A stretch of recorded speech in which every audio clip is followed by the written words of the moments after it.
Lee Hyun had worked in every kind of trade imaginable, but no matter how hard he worked, at the end of the day, the only money left in his pockets was chump change. To remove any form of distraction from his goal of earning money, he decided to sell his Continent of Magic account. Having the highest level and greatest equipment in Continent of Magic, Hyun's account received wide interest from all kinds of people. Hyun's account was finally auctioned to CTS Media for 3,090 million Korean won, which is around 2 million American dollars. After receiving the money, Lee Hyun felt as though a new chapter had begun in his life, one filled with only positive things to come. He couldn't help but reflect upon his childhood filled with hardships, when even taking the bus or enjoying takeout at a restaurant was a luxury he could not afford. The dream of owning a grand residence had always been on his mind. Filled with joy, he made his way to the hospital to visit his grandmother, eager to share the good news, telling her that luck had smiled upon their lives. However, his family's happiness was short-lived, as loan sharks decided to collect the debt his father left them after his death, which has accumulated to 3 billion won. Hyun tried to reason with them, but loan sharks threatened to hurt Hyun's sister and grandmother. Upon reflecting, Hyun gave in, and only 90 million won was not taken away. Lee Hyun made a promise to the five guys that he will eventually make them pay in the worst ways possible for the bad things they made his family endure. Intrigued by the young man's confidence, the boss of the loan sharks made a bet that if in 5 years' time Hyun made 3 billion won back, he will become Hyun's underling.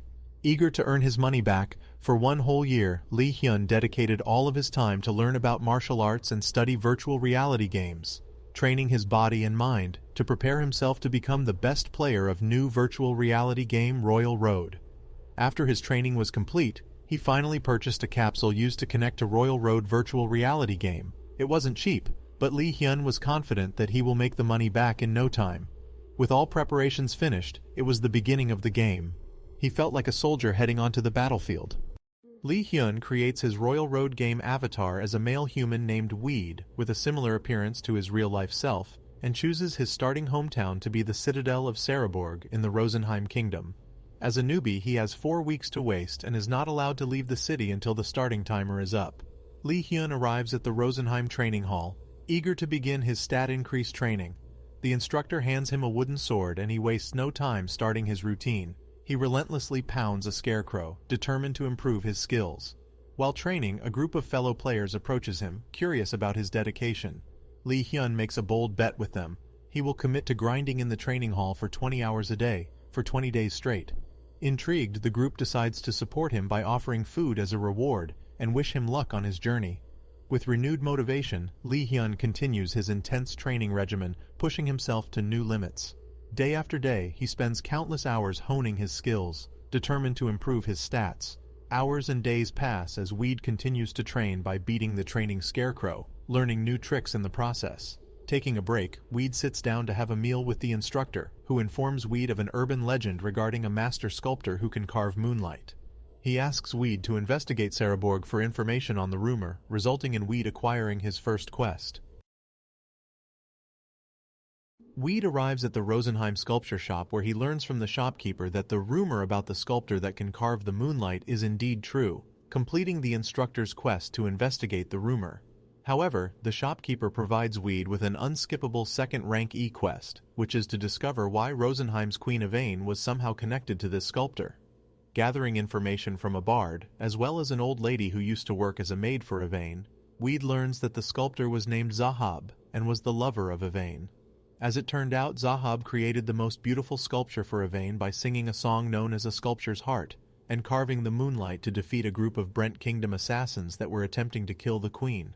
Weed completes the shopkeeper's quest having learned the history between Yvain and Zahab, and as a reward, Weed is offered the chance to change his class to the secret Moonlight Sculptor class. He turns it down, thinking that he wouldn't earn any money that way, even though the old lady provides him Zahab's knife and doll as rewards.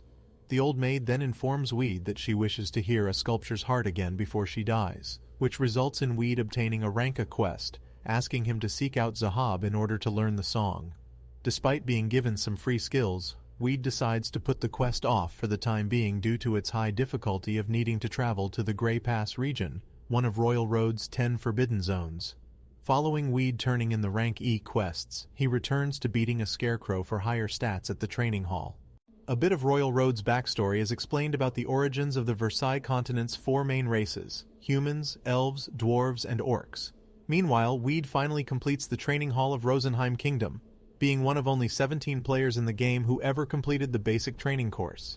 He rejects an E-rank quest offered by the instructor since Weed hasn't picked a class yet. In return, the instructor advises Weed to seek out Rodriguez, an NPC and a sage who can provide Weed a bit of advice on what class to pick. Weed ends up getting turned away by the guards at Rodriguez's manor due to his low fame, but he decides to wait it out until Rodriguez is forced to leave his house. While waiting, Weed decides to increase his level by spending the next night hunting outside the citadel of Saraborg, and joins a low-level party consisting of Pale, Circa, Ramuna, and Irene due to them needing a tank. Meanwhile, in the real world, a South Korean dojang master, An Hyun-do, watches over the sword training of his students, but regrets missing the chance of making Lee Hyun his successor when Hyun spent a brief time training at the dojang. Back to Royal Road, Weed hunts foxes and a higher-level wolf with the party, proving himself to be a capable leader and teammate due to his increased stats from the training hall. Pale, Circa, Ramuna, and Irene invite Weed to their friends list and then log off Royal Road after the hunt. Weed then spends the rest of the night solo hunting wolves before heading back to Rodriguez's manor. In the real world, Lee Hyun is forced to take a mental test at the Great Society Rehabilitation Center because of South Korea passing the Leave No One Behind bill in order to stamp out those who are a danger to society.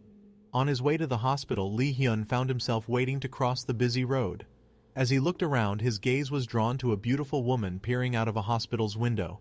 Mesmerized by her beauty, he lost track of his surroundings and was nearly hit by a passing car. After the incident, he tried to catch another glimpse of the woman, but she had disappeared from his view. Lee Hyun couldn't shake the feeling that he had missed out on a chance encounter with someone special.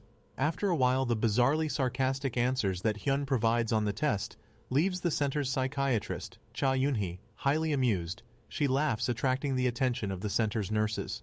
She shows the test's answers to them, but assures that Hyun isn't a total nutjob.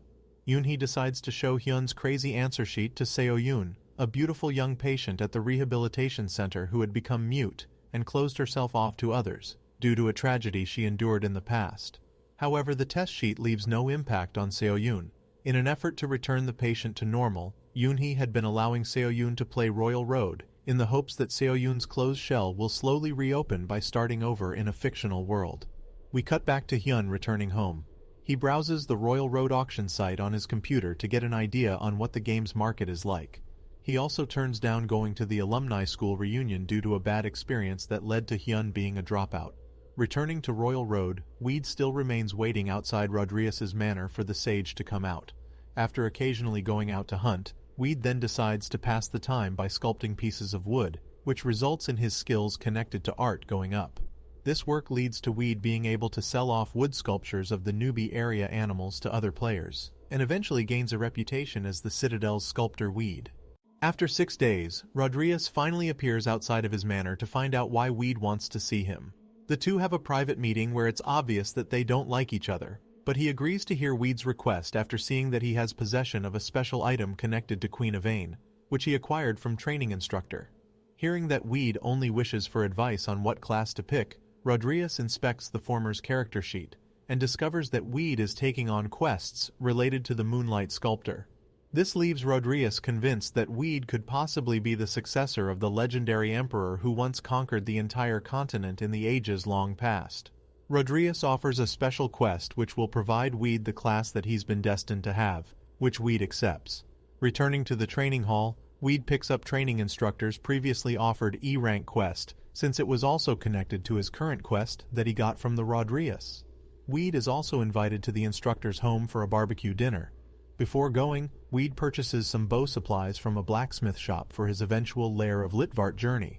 At instructor's home, Weed meets Seo-yoon, the mute girl from the hospital, since the girl visits the instructor sometimes, but Weed fears that she's a dangerous person upon seeing her red player killer mark. Despite Seo-yoon remaining quiet, the instructor had set this meeting up hoping that she would open up to Weed. Helping to cook dinner with the instructor's wife provides Weed a new skill while Seo-yoon cleans the dishes for them. After the meal, Weed sets off the next day to begin his quests. At the Saraborg Gate, Weed meets up with the Rosenheim army led by Sir Midvale, and is provided a horse mount, Colt, until the end of the E-rank quest. Colt turns out to be more trouble than he's worth for Weed as they all begin heading towards the lair of Litvart. Meanwhile, Seo-yoon departs on her own from Saraborg, desiring to go somewhere far away in order to kill the deadliest of monsters, and continue getting away from her painful memory. Riding 3 hours on horseback, Weed and Sir Midvale's Rosenheim military force arrives at the lair of Litvart and prepare for battle. Midvale orders Weed to act as support due to his poor equipment, while the army, which turns out to be new recruits, starts off battling kobolds. With the bow he purchased beforehand, Weed plays out the role he's been assigned by providing ranged support for the soldiers from afar, killing off straggler kobolds for level experience. During the first dungeon lunch break, Weed is provided an opportunity to raise some skills by cooking for the soldiers, which prompts Midvale to name Weed as the army's official chef. Throughout the kobold hunt, Weed's other skills prove to be valuable as he goes about repairing their equipment of other soldiers and identifying any special items that drop. His continued usage of the bow and tending to the soldiers' wounds also grants Weed new skills. The army next moves on to the 3rd floor, which is the start of goblin territory. However, the sight of the first group of goblins leaves the soldiers frozen in fear, which forces Weed to solo charge at the goblins with his sword. The sight of Weed's fight inspires the soldiers to fight once more, and gladly follow under Weed's command given the friendship they've developed throughout the dungeon crawl. After Weed and the soldiers defeat the goblins, Midvale is left impressed by Weed's leadership and offers him a job in the Rosenheim military. Despite Weed rejecting the offer, Midvale decides to transfer command of the soldiers over to Weed to complete the dungeon. As the army returns to clearing out the dungeon, utilizing traps, Weed leads the now combat-experienced soldiers against the rest of the goblin groups of the dungeon's 3rd, 4th, and 5th floors. As a result, Weed easily clears out the rest of the dungeon in 4 weeks to complete the E-rank quest. Similar to before, Weed gets offered a second job at a higher military position from Midvale, but Weed rejects it again. Instead of returning to Saraborg with the Rosenheim soldiers, Weed chooses to stay behind in the dungeon since he still hasn't found the 100 monsters for Rodriguez's special quest. In return, Midvale provides Colt to Weed so that the horse can continue supporting Weed's current quest while the soldiers of the army say their goodbyes. The soldiers depart, and Weed is left alone with Colt in the lair of Litvart.